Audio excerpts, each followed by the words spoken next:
अब वो काम ही बंद हो गया तो गीत भी बंद हो गए। अब किसी भी मां को पूछो कि 20 साल पहले बच्चे के पैदा होने पे क्या क्या गीत गाए जाते थे, याद ही नहीं है।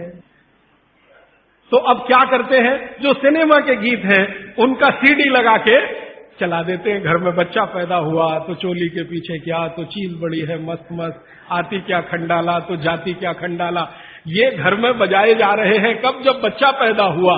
क्योंकि मां को बच्चा पैदा होने के समय के गीत ही याद नहीं है, क्योंकि वो गीत गाने के लिए जो समय मिलता था काम करते करते, वो समय चला गया तो गीत चले गए। शादी के समय क्या क्या गीत गाए जाते थे याद नहीं है। अब तो वो डीजे ले आते हैं और वीजे पता नहीं क्या क्या उसको बोलते हैं, बड़ा साउंड बॉक्स, और लगा दिया और ऐसा शोर कान फोड़ने वाला जिसकी न सुर न लय न ताल। तो हमारे यहां काम में आनंद था। देखिए, मैं आपसे विनम्रतापूर्वक एक बात कह सकता हूं कि भारत की कोई भी मां शरीर श्रम से थक सकती है, बोर नहीं हो सकती।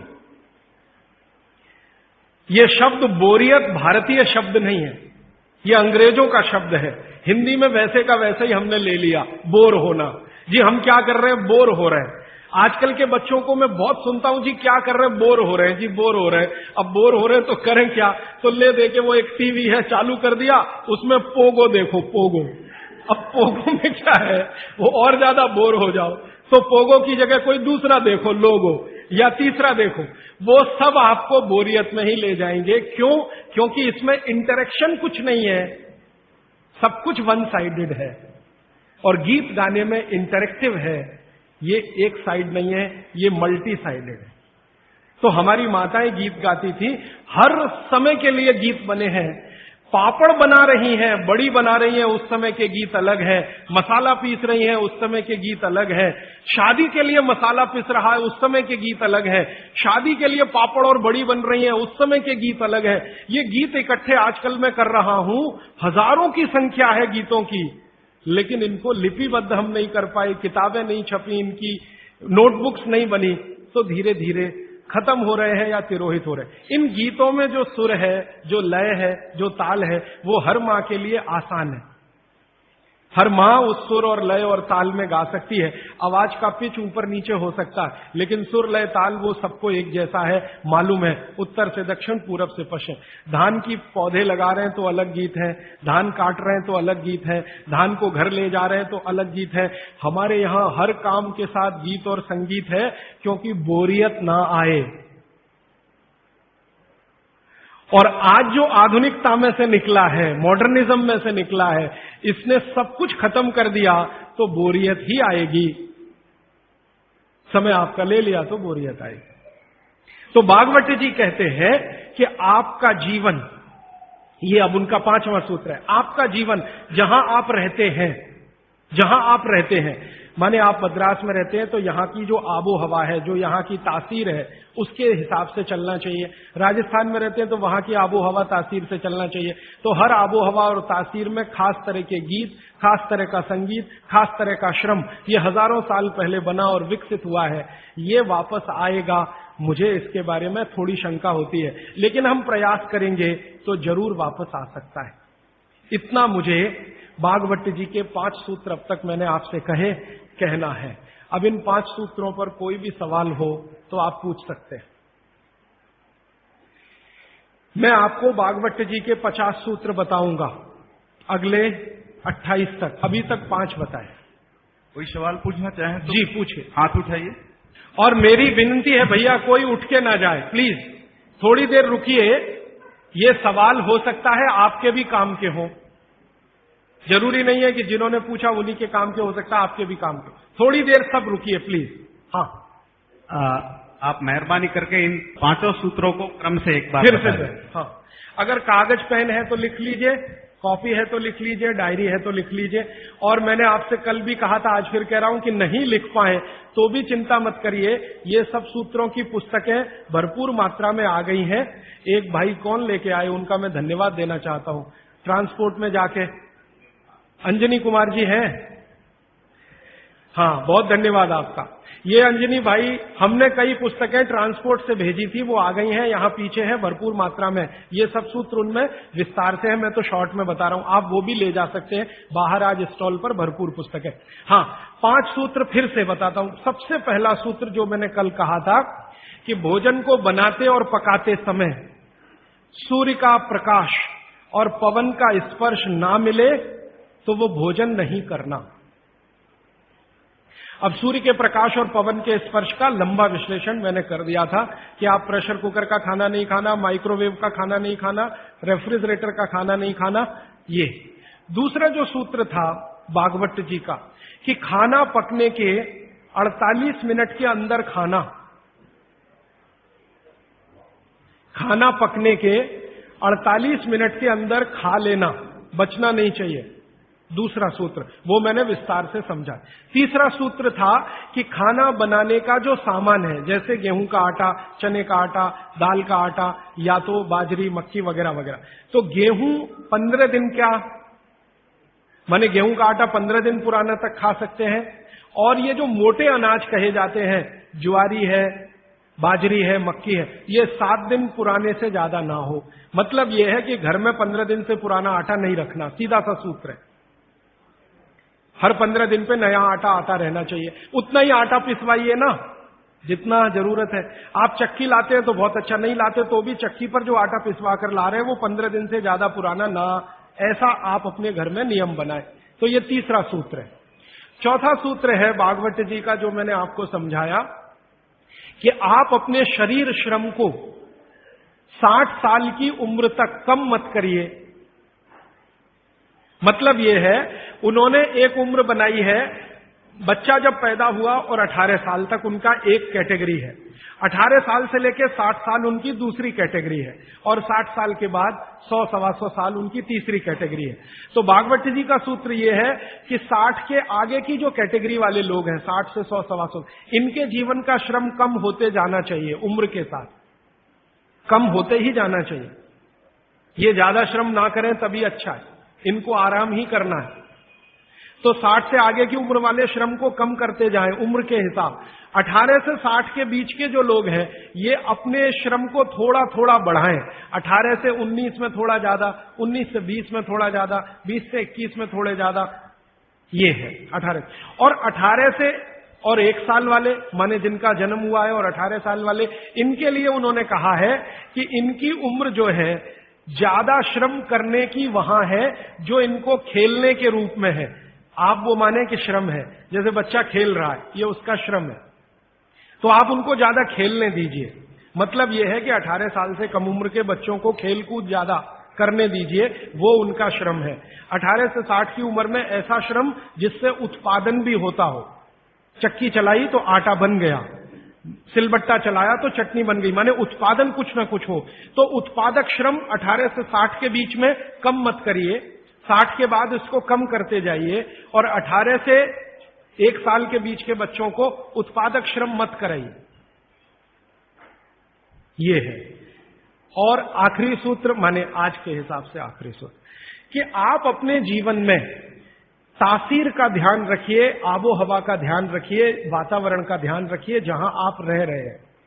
माने भौगोलिक परिस्थिति, एक शब्द में मैं अगर कहूं तो ज्योग्राफिकल कंडीशंस। तो आपकी जो आबो हवा है इसका ध्यान रखिए। इसका ध्यान कैसे रखना, मैंने आपसे उदाहरण के लिए में कहा था कि भारत गर्म देश है और कनाडा ठंडा देश है। गर्म देश के लोगों में हमेशा वात की प्रबलता रहती है, शरीर का दोष है, अब उसको क्या करेंगे। वात की प्रबलता रहे ही, पित्त और कफ आपका हमेशा कम रहेगा, इसलिए भारत के लोगों को वात के रोग सबसे ज्यादा है।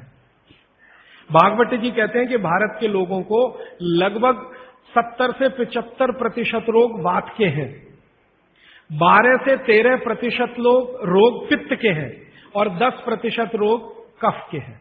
कफ के रोग हमारे यहां सबसे कम है, पित्त के थोड़े ज्यादा, वात के सबसे ज्यादा, क्योंकि हम गर्म जगह रहते हैं। तो आप ध्यान रखिए कि गर्म जगह में ऐसे काम मत करिए जिससे वात बढ़े।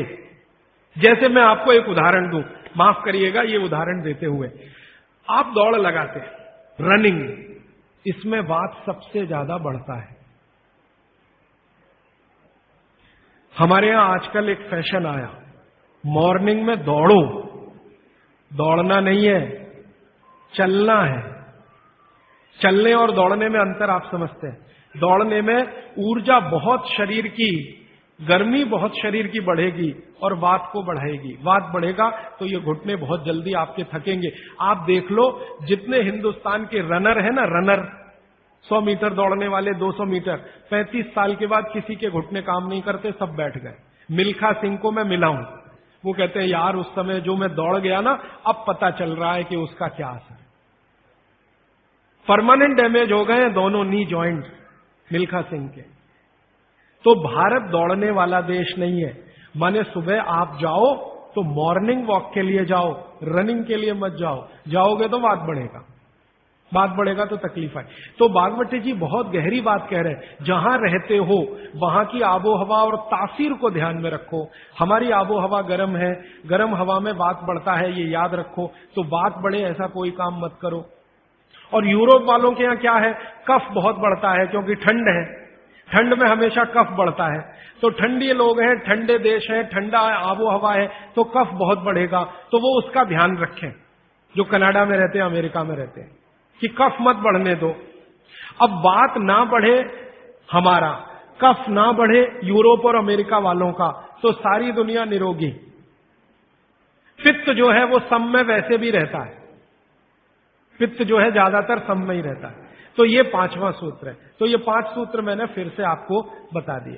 राजीव जी, आपके प्रथम सूत्र के अनुसार सोलार कुकर कितना उपयोगी है? हाँ, बहुत अच्छा सवाल है, मैं इंतजार कर रहा था कोई पूछे। देखिए, मेरे प्रथम सूत्र के अनुसार सोलर कुकर सबसे ज्यादा उपयोगी है, क्योंकि भगवान भागवत जी क्या कह रहे हैं, सूर्य का प्रकाश, पवन का स्पर्श। अब सोलर कुकर एक ऐसी अद्भुत चीज बनी है या बनाई गई है जिसमें सूर्य का प्रकाश सबसे ज्यादा। तो सोलर कुकर का खाना बहुत अच्छा। लेकिन कौन सा सोलर कुकर? देखिए, एक सोलर कुकर ऐसा आता है जिसमें डब्बे को बंद करके खाना बनाने के लिए रखते हैं ना, वो सब एल्यूमिनियम के डब्बे हैं, वो ध्यान रखिएगा।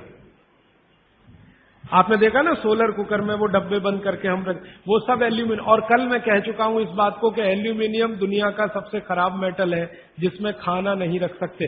तो solar cooker as a technology अच्छी है, लेकिन उसके वेसल्स चेंज करें तो। एल्यूमिनियम के वेसल जब तक है तब तक ये सोलर कुकर का खाना जहर है। लेकिन सिद्धांत रूप में सोलर कुकर भारत के हिसाब से सबसे अच्छी टेक्नोलॉजी है। तो आप बोलेंगे फिर कोई वेसल बदल के उसमें रखिए, पीतल के रखिए, कांसे के रखिए। तो वो ये कहते हैं सोलर कुकर बनाने वाले के टाइम ज्यादा लगता है। मैं उनसे कहता हूं टाइम का बचाने का चक्कर छोड़ दीजिए, क्योंकि यहां टाइम बचाएंगे तो दूसरी जगह जाएगा, हॉस्पिटल में। तो जैसे ही सोलर कुकर में वेसल आ जाए पीतल के, कांसे के, आप उनका जरूर इस्तेमाल करिए। वो विज्ञान के हिसाब से, भागवत के हिसाब से सबसे उत्तम है। जब तक एल्यूमिनियम है तब तक मत करिए। मेरी एक विनती है, आप मुझे सर मत कहिए, या तो भाई कहिए, राजीव भाई कहिए, कुछ भी कहिए, सर मत कहिए। सारे नए इनोवेशन पे आपने बोला। हाँ। तो आपने रेफ्रिजरेटर के बारे में बोला, माइक्रो ओवन के बारे में बोला, पर आपने एयर कंडीशनर के बारे में नहीं बोला, because even that gives CFC, उसमें भी CFC छोड़ते हैं। वो मैं अभी पूरा नहीं हुआ, कल और परसों। और परफ्यूम बोलूंगा कल परसों, अभी 28 तक ये विषय आएगा। भागवत का सूत्र आएगा, उसके रेफरेंस में मैं बोलूंगा। आदरणीय राजीव भाई, आपके दूसरे सूत्र के हिसाब से 48 मिनट में खाना खा लेना चाहिए, पर जो बच्चे स्कूल सुबह चले जाते हैं और शाम को घर आते हैं, उनका हम क्या बहुत करें? अच्छा, उसके लिए मैं एक विकल्प बताता हूं। जो बच्चे आपके सुबह सुबह स्कूल चले जाते हैं, उनके लिए ये सूत्र कैसे अप्लाई होगा। मेरी विनती है कि बच्चों को खाना खिला के स्कूल भेजिए। आप बोलेंगे जी खाते नहीं है, मैं आपको इसका तरीका बता देता हूं कैसे खाएंगे वो खाना। हमारे शरीर की अपनी एक साइकिल है, और वो साइकिल ये है कि कोई भी खाना खाएं तो उसके 8 घंटे के बाद ही भूख लगेगी आपको। ये शरीर का अपना नियम है। तो बच्चों के ऊपर भी यही नियम है, पुरुषों के ऊपर, स्त्री सबके ऊपर। तो साइकिल शरीर की यह है कि खाने के 8 घंटे के बाद ही भूख लगेगी। तो एक रात पहले का खाना उनको उस समय खिला दीजिए कि सुबह तक 8 घंटे पूरे हो जाए। माने अगले दिन शाम को ही खाना खिला दीजिए, रात को मत खिलाइए। शाम को 6 बजे तक अगर आपने खाना खिला दिया, 6 बजे तक, तो 8-9 बजे तक सोने की नींद उनको आई जाएगी, क्योंकि 1.5 घंटे के बाद जैसे ही खाना पच के रस में बदलता है, बॉडी का ब्लड प्रेशर अपने आप बढ़ना शुरू कर देता है, और ब्लड प्रेशर बढ़े तो नींद आनी ही है, रुक नहीं पाएंगे आप। तो शाम का खाना 6 बजे उनको खिला दीजिए, 8 बजे तक नींद आ जाएगी, और 6 बजे से 8 घंटा गिनेंगे तो सवेरे 4-5 बजे तक वो पूरा हो जाएगा। तो 4-5 बजे के आसपास जब वो सोकर उठेंगे तो इतनी तेज भूख लगी होगी कि आप रोटी दाल चावल खिला दो वो खा के चले जाएंगे। आपको थोड़ा बदल ये करना है कि रात को हम बच्चों को 10 बजे खाना खिला रहे हैं या 11 बजे खिला रहे हैं, उसके 2 घंटे के बाद रस बन रहा है तो 1 बज जाएगा। 3-4 बजे तक आधा खाना पचा आधा नहीं पचा, सवेरे उठने पर भूख लगेगी कैसे? तो आप शाम का खाना जल्दी खाने लगिए, माने सब लोग जैनी हो जाइए। हाँ, परोक्ष रूप से मैं ये कहता हूं कि जैन धर्म आप पालन करें, वो महत्व का है, धारण करें वो महत्व का है, उतना नहीं है। आप आचार्य श्री को वंदन करें, बहुत अच्छा, नहीं करें तो शाम का खाना तो 6 बजे खा लें, तो आप आचार्य श्री के वंदन से भी बड़ा काम करेंगे। वो आचार्य श्री भी यही कहते हैं, शाम का खाना जल्दी खाओ। तो आप थोड़े जैनी हो जाइए, आपका भी खाना नहीं है बहुत अच्छा है, लेकिन रात का बंद कर दीजिए। बच्चों को रात का खाना बिल्कुल बंद कर दीजिए। मैं आपको विनम्रता पूर्वक कह रहा हूं, इसको मैं कल या परसों बहुत विस्तार से समझाऊंगा, पूछ लिया आज आपने इसलिए कह रहा हूं, रात का खाना बिल्कुल बंद कर दीजिए। क्योंकि बागवती जी का ये जो पहला नियम है ना, ये अभी मैंने आधा ही बताया। सूर्य का प्रकाश और पवन का स्पर्श हर समय वो कहते हैं खाते समय पीते समय रहना ही चाहिए। अब 6 बजे के बाद तो सूर्य प्रकाश रह नहीं सकता, और आप जानते हैं सूर्य प्रकाश का सबसे बड़ा परिणाम है विटामिन डी का निर्माण। सूर्य प्रकाश में ही विटामिन डी बनता है, तो जब तक ये सूर्य प्रकाश है तब तक खाना खाएं तो विटामिन डी मिले, और बच्चों को विटामिन डी सबसे ज्यादा चाहिए। इसलिए बच्चों को तो रात का खाना बिल्कुल बंद करिए, शाम 6 बजे खिला दीजिए। सुबह 7 बजे जब स्कूल जाएंगे, खूब भूख लगी होगी, उस समय 7 बजे पराठा बना के भी खिलाइए, आलू का भी पराठा खिलाइए, गोभी का भी खिलाइए, कोई फर्क नहीं पड़ता। सुबह के भोजन पे आगे बात करूंगा। सुबह का भोजन जितना हैवी हो उतना अच्छा। गोभी का पराठा, आलू का पराठा, जितना पराठा, पूड़ी, जो पकवान सब सुबह, सब सुबह। दोपहर का खाना थोड़ा कम और रात का बिल्कुल कम, शाम का बिल्कुल कम। तो बच्चों को भरपेट खाना खिला के स्कूल भेजिए। लंच बॉक्स की जरूरत नहीं है। जब वो घर आए तो दूसरा भोजन कराइए, और शाम को 6 बजे तक तीसरा भोजन। तो मैंने कुछ बच्चों पे प्रयोग किया, शाम का भोजन बंद किया, सुबह उठते ही भूख लगती है उनको। ये तो प्रकृति का नियम है, लगे। सारे जानवर, सारे पक्षी उठते ही खाना खाते हैं। आप देखो, चिड़िया है सुबह सुबह खाने पे लग जाएगी, गाय बैल भैंस बकरी सब सुबह खाने पे लग जाएगी, क्योंकि वो शाम को सूर्य के बाद खाना नहीं खाते। कोई गाय रात को खाना नहीं खाती, खिला के देख लो, जर्सी गाय को छोड़कर। जर्सी भारत की नहीं है, इसलिए उसको भारत का पता भी नहीं है, वो रात को 2 बजे भी खा लेगी। लेकिन भारत की कोई भी गाय, भारतीय नस्ल की गाय 6 बजे के बाद खाना नहीं खाएगी। तो भारत की तासीर ऐसी है, इस तासीर को ध्यान में रखकर रात का खाना जल्दी करिए, सुबह भरपूर भूख लगेगी। और निवेदन इतना ही है कि खाली पेट बच्चों को कभी स्कूल मत भेजिए, खाली पेट तो कभी मत भेजिए। आपने कह दिया जी दूध पी के गया, दूध पी के गया माने एक तरह से खाली पेट, सॉलिड कुछ नहीं है। सॉलिड सुबह सुबह शरीर में जाना बहुत ही आवश्यक है, अगर भविष्य में आप उसको एसिडिटी, अल्सर, पेप्टिक अल्सर से बचाना चाहते हैं तो। हाँ प्लीज। हमारे चिंतकों ने कहा है, हमारे बुजुर्गों ने कहा, हमारे इतिहासकारों ने कहा है कि परिवर्तन ही जीवन है। तो क्या सारे परिवर्तन बेमानी है? अगर ऐसा है, अगर परिवर्तन बेमानी नहीं है, तो ऐसे कौन से परिवर्तन है जिसे हम अपनाएं, और ऐसे कौन से परिवर्तन है जिसे हम ठुकराएं? बहुत अच्छा सवाल। देखिए, दुनिया में हर समय परिवर्तन होते हैं, ये प्रकृति का नियम है और यही जीवन है, ये बिल्कुल सही बात है। लेकिन हमें ध्यान ये देना है कि कौन से परिवर्तन हमारे अनुकूल है और प्रतिकूल है, बस इतना ध्यान देना। अब इस बात को भागवत जी कहते हैं एक सूत्र में। अब आपने पूछ लिया तो वो सूत्र भी वो ये कहते हैं कि जिस आबो हवा और परिस्थिति में आप रहते हैं, उसमें रहते हुए जो परिवर्तन होगा वो आपके अनुकूल है, और जो आबो हवा और परिस्थिति में आप नहीं रहते हैं, वहां जो परिवर्तन होगा और आप उसको धारण करेंगे वो आपके प्रतिकूल है। अब मैं इसको और स्पष्ट करता हूं। यूरोप और अमेरिका में पिछले 100 साल में जितनी रिसर्च हुई वो उनके लिए बहुत अनुकूल है, उनके लिए। रेफ्रिजरेटर यूरोपियन लोगों के लिए बहुत काम की चीज है। जब मैं ये भाषण जर्मनी में दूंगा तो उल्टा ही बताऊंगा उनको। मैं कहूंगा जरूर रेफ्रिजरेटर लाओ, माइक्रोवेव ओवन भी रखो। उनके लिए बहुत अनुकूल है क्योंकि उनकी कंडीशन में वो परिवर्तन हुआ है। हमारी कंडीशन में जो हम परिवर्तन करेंगे वो हमारे लिए अनुकूल होगा। अब जैसे मैं आपको उदाहरण दूं, चक्की है, चक्की, तो चक्की में एक परिवर्तन आज हुआ है, पहले वो नहीं था, आज हुआ है। हमने चक्की में बियरिंग लगा दिया है। पहले चक्की में बियरिंग नहीं होता था, खाली वो एक ऐसा लोहे का वो डंडी होता था और उसके चारों तरफ हम उसको चाक को घुमाते थे, बीच में लकड़ी का एक उसमें वो लगाते थे। वो लकड़ी का हमने निकाल के उसमें बियरिंग लगा दिया। ये भी परिवर्तन हुआ, ये हमारे अनुकूल बैठता है क्योंकि बियरिंग लगने के बाद उसका जो फ्रिक्शन है वो कम हुआ, और फ्रिक्शन कम हुआ तो हम कम श्रम में ज्यादा उत्पादन ले सकते हैं। श्रम तो हो ही रहा है, लेकिन जितने श्रम में हम पहले 1 किलो आटा लेते थे उतने ही श्रम में अब 3 किलो आटा मिल रहा है। ये भी परिवर्तन है, लेकिन ये हमारे अनुकूल है। इसी तरह से और एक उदाहरण दूं, हमारे कुछ कार्यकर्ता हैं पूना में, उन्होंने बैलगाड़ी के पहिए में भी बियरिंग लगा दिया।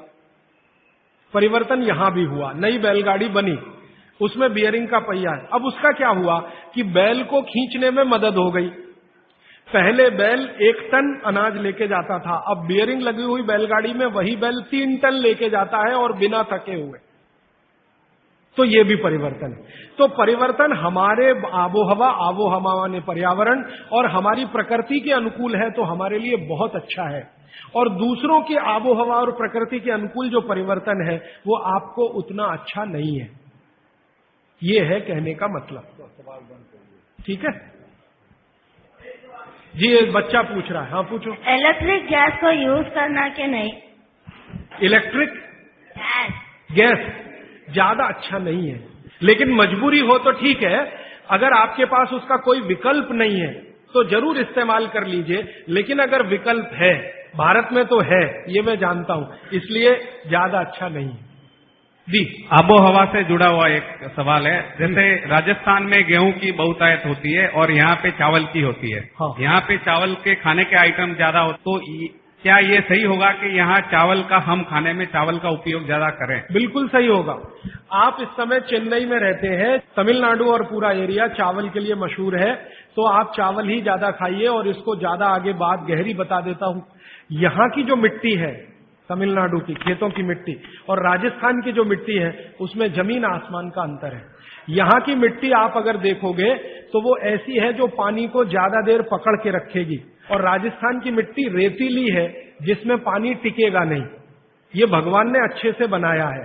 राजस्थान के लोग जहां रहते हैं, जिस तापमान में रहते हैं, जिस आबो हवा में रहते हैं, उनको शरीर में कुछ ऐसे केमिकल ज्यादा चाहिए, तो वो उस मिट्टी में ही है जो रेतीली है। आप जहां रहते हैं, यहाँ की आबो हवा तापमान राजस्थान से भिन्न है, ह्यूमिडिटी ज्यादा है, तो आपको वो केमिकल नहीं चाहिए, तो भगवान ने ऐसी मिट्टी बनाई। तो यहाँ की मिट्टी से जो चावल पैदा हो रहा है वो आप ज्यादा ही खाइए। गेहूं राजस्थान से लाकर खाने की कोशिश मत करिए। माने आप अगर ये कोशिश करेंगे तो तकलीफ आपको आने वाली है। इसलिए आबो हवा का ध्यान रखिए। चावल के प्रिपरेशन यहाँ ज्यादा है, वो आप ज्यादा खाइए। अब समस्या आपके साथ ये है कि आप राजस्थान से आ तो गए, राजस्थान छूटा नहीं आपसे, वो छूटता नहीं है। समस्या वहां आती। हम बिहार से आ गए तो सिर्फ स्थान परिवर्तन हुआ, मन परिवर्तन नहीं हुआ। मन अभी भी है राजस्थान में। माने मैं इसको ऐसे कहना चाहता हूं कि अनुकूल परिस्थिति हो गई तो आप वापस राजस्थान चले ही जाएंगे, क्योंकि मन नहीं छूटा। आपका मन नहीं छूटा है, इसलिए आपका स्वाद भी नहीं छूटा। ये सब मन का खेल है। मन से सारे स्वाद और वो सब जुड़े। मन नहीं छूटा तो स्वाद नहीं छूटा, तो आप फिर गेहूं मंगवाते हैं और उसको रोटी बना के खाते हैं, वो स्वाद के लिए तो ठीक है। पौष्टिकता के हिसाब से आपके लिए चावल ज्यादा ठीक है। तो शायद आपने एक बैलेंस बना लिया है कि रोटी भी खाते हैं, चावल भी खाते हैं, यही है ना। तो इसी को चलने दीजिए। मैं आपका मन छुड़ाना नहीं चाहता, क्योंकि मैं नहीं चाहता कि आप परमानेंट यहां रहें। एक दिन राजस्थान तमिलनाडु से अच्छा हो जाए तो आप चले जाएं, ये मैं चाहता हूं। तो मेरे लिए वो स्वदेशी के लिए अच्छा है। तो आप मन को और स्वास्थ्य को बैलेंस कर लीजिए। बैलेंस इसमें यह है कि 2-3 रोटी खा लीजिए और थोड़ा चावल खा लीजिए, ऐसा कुछ कर लीजिए। थोड़ा इडली खा लीजिए और थोड़ा हलवा खा लीजिए, हलवा इडली के साथ जरूर खा लीजिए बैलेंस के लिए। थोड़ा डोसा खा रहे हैं तो थोड़ा बाजरी का रोटी का एक आध टुकड़ा या आधा बाजरी की रोटी का, ये मैं बताऊंगा आपको आने वाले समय में किसके साथ क्या खाएं और आपका बैलेंस बना रहे, टिका रहे। लेकिन इसको ध्यान में रखिए कि आप स्वास्थ्य के लिए थोड़ा, क्योंकि मन भी अगर आपका बहुत दुखी हुआ तो स्वास्थ्य खराब होगा ही, ये भी मैं बता। रोटी नहीं मिलेगी तो मन खराब होगा तो उसका असर शरीर पे आएगा, इसलिए मन और स्वास्थ्य को बैलेंस करिए। जी आखिरी सवाल था। हाँ राजीव भैया, ये जो आपने बोला कि एल्यूमिनियम खाने के हिसाब से बहुत गंदी चीज है, तो आज जो भी खाना पैक हो रहा है वो एल्यूमिनियम फाइल या वो जो भी चीज है वो उसमें अंदर यूज आ रहा है, मतलब जो साइंटिफिक के हिसाब से जो भी अभी जो पैकिंग वगैरह हो रहा है उसमें एल्यूमिनियम पे ज्यादा जोर देता है कि भाई एल्यूमिनियम में पैक है, आपका फ्रेशनेस रहेगा, इसके ऊपर थोड़ा बहुत बोलिए। मेरा आपको एक ही विनंती है, क्योंकि ये मैं करके देख लिया है कि एल्यूमिनियम फॉइल में जो आप खाना पैक करते हैं ले जाने के लिए रास्ते में, ये बहुत ही खराब है, अच्छा नहीं है। तो आप बोलेंगे जी किस में पैक करें? खाना कपड़े में पैक करना सबसे अच्छा है। कपड़ा, सूती कपड़ा होता है ना, पतला, एकदम पतला, उसमें जो रोटी बांध के आप रखें वो दुनिया का सबसे अच्छा पैकिंग है, वो विज्ञान के हिसाब से बहुत अच्छा है। पतले सूती कपड़े में रोटी बांधकर रखना सबसे अच्छी पैकिंग है।